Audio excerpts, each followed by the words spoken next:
नमस्कार, hornbill TV Bharat में आपके स्वागत है। गोरखपुर से एक अहम बयान सामने आया है। सर्दिया नवरात्र और विजयदशमी के अवसर पर गोरखनाथ मंदिर में कन्या पूजन और शक्ति उपासना के बीच मुख्यमंत्री योगी आदित्यनाथ ने नारी शक्ति को लेकर एक गूढ़ और प्रेरणास्पद संदेश दिया है।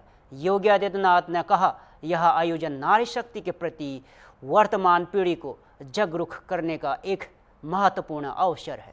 यह पर्व सबको यह भी स्मरण कराता है कि इस चराचर जगत की जो शक्ति है वह नारी शक्ति का ही एक रूप है। मुख्यमंत्री ने आगे कहा कि सर्दिया नवरात्र सिर्फ धार्मिक अनुष्ठान नहीं बल्कि मातृशक्ति के सम्मान का भी पर्व है, जिससे समाज को आत्मसात करना चाहिए।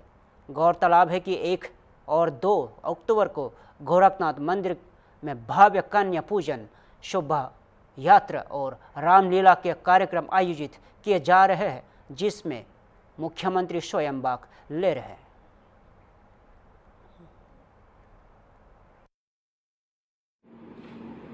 नारी शक्ति के वंदन का और नारी शक्ति के प्रति वर्तमान पीढ़ी को जागरूक करने का भी यह एक बहुत महत्वपूर्ण आयोजन होता है। यह पर्व हम सबको इस बारे में भी अवगत कराता है कि इस चराचर जगत की जो शक्ति है वह आदिशक्ति नारी शक्ति का ही एक रूप है। हम जिस जगत जननी मां भगवती की पूजा करते हैं वह नारी शक्ति के प्रति, मातृशक्ति के प्रति हमारे मन में आदर और श्रद्धा का भाव उस शक्ति के जागरण के साथ साथ उस शक्ति के प्रति हम सभी को आग्रही भी बनाता है। जिस परंपरा में इतना पवित्र भाव मातृशक्ति और नारी शक्ति के प्रति रहा हो, स्वाभाविक रूप से ये श्रद्धा और सम्मान का भाव ऐसे ही नहीं रहा होगा। यह उन सभी बातों को लेकर के रहा होगा, क्योंकि जीवन के किसी भी पक्ष को लेकर के अगर हम देखेंगे तो नारी शक्ति के बगैर जन जागरण के प्रति, उसके बगैर इस सृष्टि की कल्पना भी नहीं की जा सकती है। और इसीलिए भारत की सनातन परंपरा ने हर पवित्र कार्य को, हर पवित्र वस्तु को नारी शक्ति के किसी न किसी रूप में रख करके वर्तमान और भावी पीढ़ी के लिए एक नई प्रेरणा प्रदान की है। गोरखपुर से आज महिलाओं और बेटियों के लिए बड़ी राहत सम्मान की बात सामने आई है। मुख्यमंत्री योगी आदित्यनाथ ने बताया है कि उत्तर प्रदेश सरकार 1 करोड़ से अधिक महिलाओं और परिवारों को सालाना पेंशन सुविधा दे रही है। मुख्यमंत्री ने कहा, आज के दिन 1 करोड़ ऐसे परिवार या महिलाएं हैं जिन्हें हम 12,000 रुपये वार्षिक पेंशन की सुविधा उपलब्ध करवा रहे हैं। इसके साथ ही राज्य सरकार मुख्यमंत्री कन्या सुमंगला योजना के अंतर्गत बेटियों को भी बड़ा सहयोग दे रही है। योगी आदित्यनाथ ने कहा, 26 लाख से अधिक बेटियों इस योजना से लाभान्वित हो रही है, जिसमें जन्म से लेकर स्नातक तक 25,000 का पैकेज दिया जा रहा है। उन्होंने इससे सरकार और समाज की सजा जिम्मेदारी बताते हुए महिला सशक्तिकरण की दिशा में एक ठोस कदम करार दिया।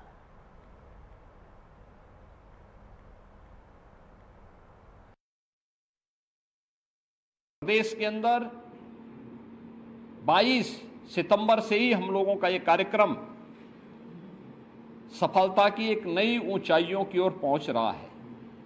जहां एक और जन जागरण के व्यापक कार्यक्रम चले हैं, वहीं पर उन उच्छृंखल तत्वों से निपटने के लिए भी एंटी रोमियो स्क्वाड के साथ साथ हम लोगों ने अलग अलग स्तर पर इन कार्यक्रमों के प्रति न केवल आम नागरिकों को बल्कि बेटियों को भी सुरक्षित और जागरूक रखने के लिए अनेक कार्यक्रम कराए हैं।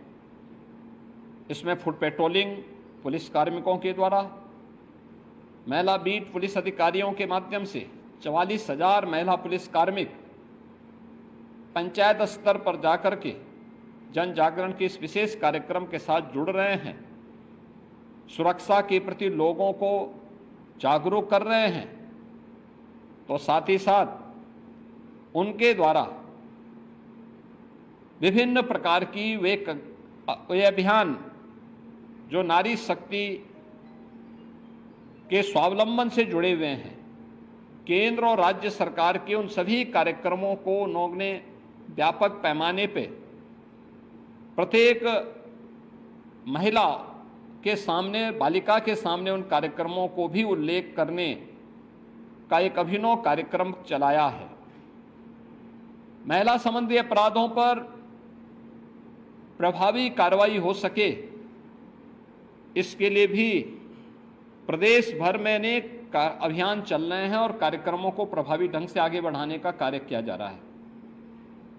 मुझे इस बात को बताते हुए प्रसन्नता है कि महिला संबंधी अपराध देश की सबसे बड़ी आबादी में न्यूनतम है, लेकिन उसमें भी जो अपराध हैं, अपराधियों को सर्वाधिक सजा कराने वाले राज्य में उत्तर प्रदेश नंबर 1 पर है। महिला शक्ति के सम्मान और उनके स्वावलंबन के साथ साथ जुड़े हुए अनेक कार्यक्रम प्रदेश के अंदर आज के दिन पर 1 करोड़ ऐसे परिवार या महिलाएं हैं जिनको हम 12,000 रुपये सालाना पेंशन की सुविधा उपलब्ध करवा रहे हैं।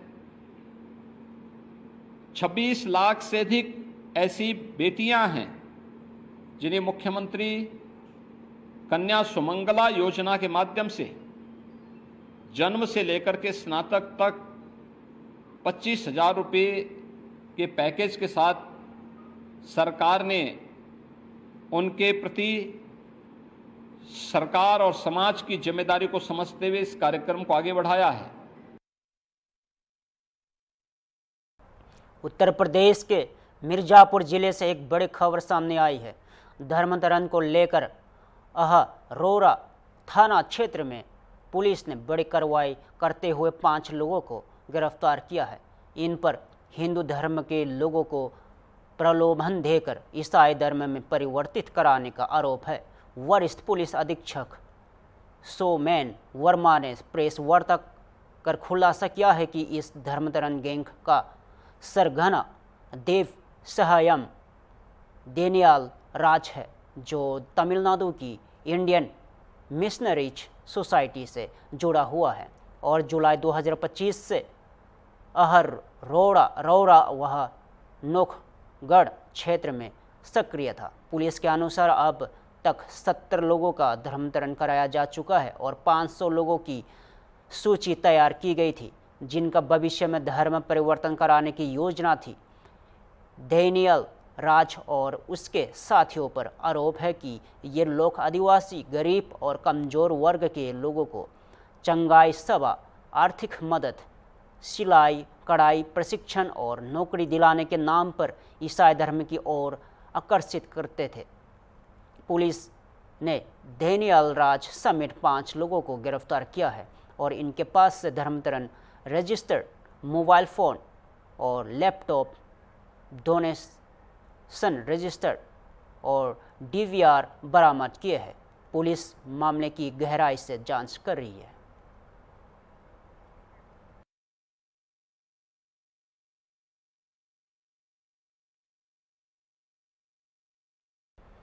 कैसरगंज तहसील के मांजरा तोकली क्षेत्र में स्थित प्यारेपुर गांव में आज फिर से एक बुजुर्ग महिला और एक वृद्ध पुरुष को आदमखोर भेड़िए ने मौत के घाट उतार दिया है। इस ताज़ा हमले में 2 लोगों की मौत हो गई है जबकि 3 लोग गंभीर रूप से घायल हुए हैं। इलाके में भारी दहशत का माहौल है और ग्रामीणों में गहरा आक्रोश है। ग्रामीणों का आरोप है कि प्रशासन सिर्फ बयानबाजी कर रहा है जबकि जमीनी स्तर पर कोई ठोस कार्रवाई नहीं की जा रही है। वन विभाग के ऊपर लापरवाही के गंभीर आरोप लग रहे हैं। आपको बता दें कि इसी क्षेत्र में पिछले शनिवार को मुख्यमंत्री योगी आदित्यनाथ का दौरा हुआ था। मुख्यमंत्री ने वन विभाग को सख्त निर्देश देते हुए कहा था कि आदमखोर भेड़ियों को तुरंत शूट किया जाए। रविवार को एक भेड़िए के मृत मिलने के बाद वन विभाग का दावा किया था कि अब राहत मिलेगी, लेकिन आज की घटना सारे दावों को पोल खोल दी है। ग्रामीणों की मांग है कि इलाके में गश्त बढ़ाई जाए और शेष आदमखोर भेड़िए को जल्द से जल्द पकड़ा या मारा जाए। अब देखना होगा कि प्रशासन इस बार सिर्फ आदेशों तक सीमित रहता है या फिर जमीनी कार्रवाई भी होती है।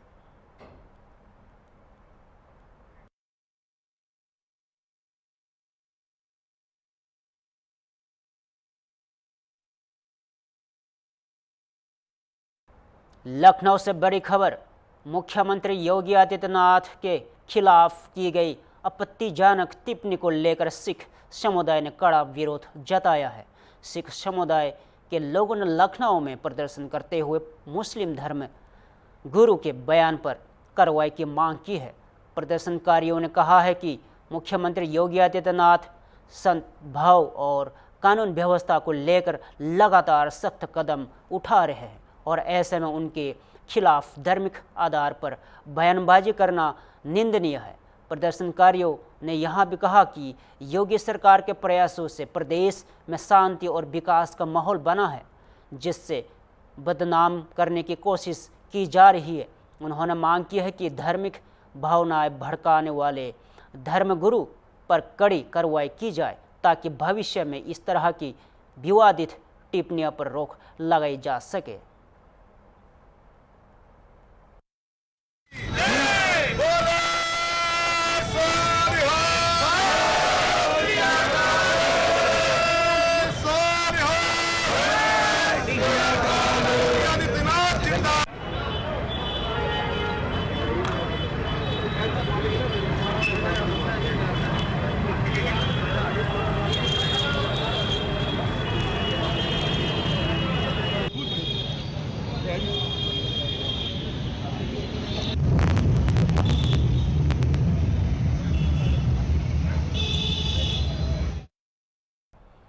मुरादाबाद से सियासी हलचल से जुड़ी बड़ी खबर सामने आई है।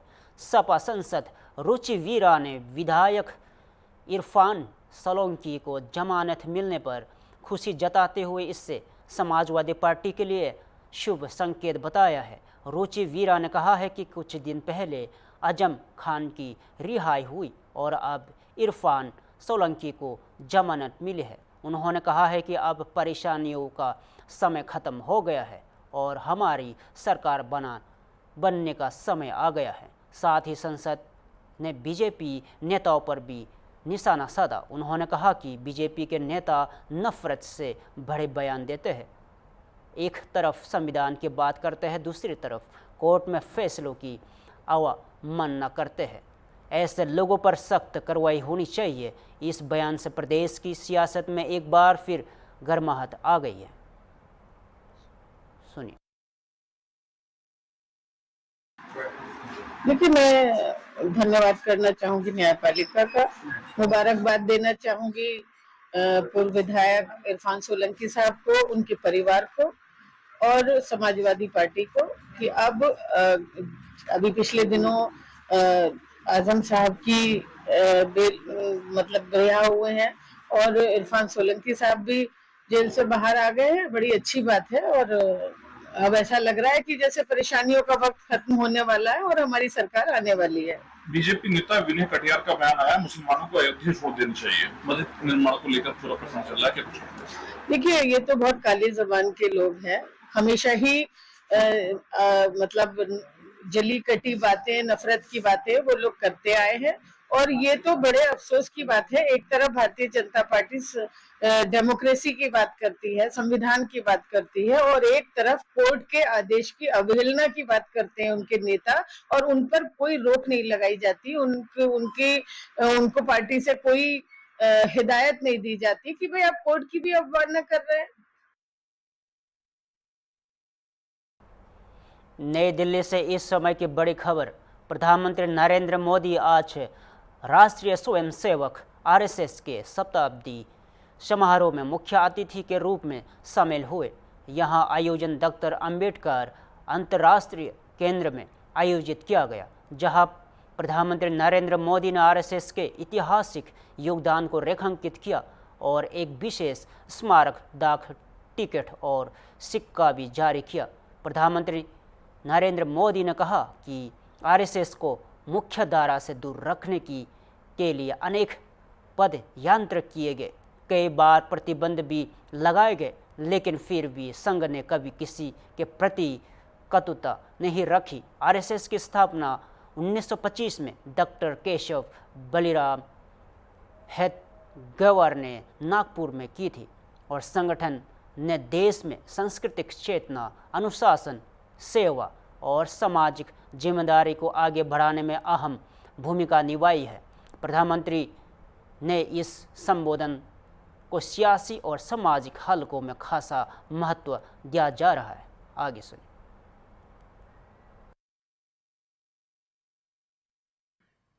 राष्ट्र साधना की इस यात्रा में ऐसा नहीं है कि संघ पर हमले नहीं हुए, संघ के खिलाफ साजिशें नहीं हुई। हमने देखा है कैसे आजादी के बाद भी संघ को कुचलने का प्रयास हुआ, मुख्य धारा में आने देने का और उसे न आने से रोकने का अनगिनत षड्यंत्र हुए। परम पूज्य गुरु जी को झूठे केस में फंसाया गया, उन्हें जेल तक भेज दिया गया, लेकिन जब पूज्य गुरु जी जेल से बाहर आए तो उन्होंने सहज रूप से कहा, और शायद इतिहास की तवारीख में ये भाव, ये शब्द एक बहुत बड़ी प्रेरणा है। तब परम पूज्य गुरु जी ने बहुत सहजता से कहा था, कभी कभी जीभ दांतों के नीचे आकर दब जाती है, कुचल भी जाती है, लेकिन हम दांत नहीं तोड़ देते, क्योंकि दांत भी हमारे हैं और जीभ भी हमारी है। आप कल्पना कर सकते हैं, जिन्हें जेल में इतनी यातनाएं दी गई, जिन पर भांति भांति के अत्याचार हुए, उसके बाद भी परम पूज्य गुरु जी के मन में कोई रोष नहीं था, कोई दुर्भावना नहीं थी। यही परम पूज्य गुरु जी का ऋषि तुल्य व्यक्तित्व था। उनकी यही वैचारिक स्पष्टता संघ के प्रत्येक स्वयंसेवक के जीवन के मार्गदर्शक बनी। इसी ने समाज के प्रति एकात्मता और आत्मीयता के संस्कारों को सशक्त किया, और इसलिए चाहे संघ पर प्रतिबंध लगे, चाहे षड्यंत्र हुए, झूठे मुकदमे हुए, संघ के स्वयंसेवकों ने कभी कटुता को स्थान नहीं दिया, क्योंकि वो जानते हैं हम समाज से अलग नहीं है, समाज हम सबसे ही तो बना है। जो अच्छा है वो भी हमारा है, जो कम अच्छा है वो भी हमारा है। साथियों, और दूसरी बात, जिसने कभी कटुता को जन्म नहीं दिया, वो है प्रत्येक स्वयंसेवक का लोकतंत्र और संवैधानिक संस्थाओं में अडिग विश्वास। जब देश पर इमरजेंसी थोपी गई तो इसी एक विश्वास ने हर स्वयंसेवक को ताकत दी, उसे संघर्ष करने की क्षमता दी। इन्हीं दो मूल्यों, समाज के साथ एकात्मता और संवैधानिक संस्थाओं के प्रति आस्था ने संघ के स्वयंसेवकों को हर संकट में स्थित प्रज्ञ बना के रखा, समाज के प्रति संवेदनशील बनाए रखा। इसलिए समाज के अनेक थपेड़े झेलते हुए भी संघ आज तक विराट वट वृक्ष की तरह अडिग खड़ा है। देश और समाज की सेवा में निरंतर कार्य कर रहा है। तमिलनाडु से दर्दनाक हादसे की खबर सामने आई है। 30 सितंबर को चेन्नई के पास पोन्नेरी में स्थित Ennore SEZ super critical thermal power project के निर्माण स्थल पर 30 फुट ऊंचा स्टील का मेहराब गिर गया है। इस हादसे में असम के कार्बी यांगलोंग और होजाई जिलों से आए 9 प्रवासी मजदूरों की मौत हो गई, जबकि 5 अन्य मजदूर घायल हुए हैं। बचाव दल ने सभी पीड़ितों को स्टैनली सरकार हॉस्पिटल पहुंचाया, जहां शाम तक मौतों की पुष्टि की गई। डॉक्टर जे राधाकृष्णन, सचिव तमिलनाडु विद्युत बोर्ड ने कहा, प्राथमिक जांच में निर्माण स्तर पर संभावित चूक की आशंका है। BHL और तेंदोको की जिम्मेदारी तय की जा रही है, जहां जांच जारी है। इस हादसे पर प्रधानमंत्री नरेंद्र मोदी और तमिलनाडु के मुख्यमंत्री MK स्टालिन ने गहरा शोक जताया है और PM मोदी ने मृतकों के परिजनों को 2 लाख और घायलों को 50,000 रुपये की सहायता राशि देने की घोषणा की है। वहीं CM स्टालिन ने 10 लाख रुपए का मुआवजा और एक परिजनों को सरकारी नौकरी देने का वादा किया है। असम के मुख्यमंत्री हिमंत बिस्वा शर्मा ने कहा कि उनकी सरकार तमिलनाडु प्रशासन के साथ मिलकर सभी शव को जल्द असम लाने के लिए समन्वय कर रही है और हादसे ने एक बार फिर प्रवासी श्रमिकों की सुरक्षा व्यवस्था पर गंभीर सवाल खड़े कर दिए हैं। फिलहाल जांच जारी है और जिम्मेदारों का कार्रवाई की उम्मीद जताई जा रही है। See 2 coal sheds which are being constructed in Ennore SEZ thermal plant by BHEL and they had given subcontract to one Metal Karma. That was that suddenly collapsed. From 45 meters they have died. Around 9 unfortunate workers hailing from Karbi Anglong district and 4 from Karbi Anglong district and 5 from Hojai district have passed away. One is injured, but he is out of danger. Honorable CM has directed that, Honorable Transport Minister has visited them. The postmortem of the people is being done by 3 teams. Dr. Arvind is here with us, Dean. And then the bodies will be embalmed and sent through the available flights, or because 2 per flight like that, it will be spent over time. And Honorable CM has also announced rupees 10 lakhs. Honorable PM had announced. But more than that, due compensation under Work and Compensation Act also is being done. And Honorable Minister is now going to visit the site also. फिलहाल के लिए इतना ही। ताज़ा खबरों के लिए देखते रहिए हॉर्नबिल टीवी भारत।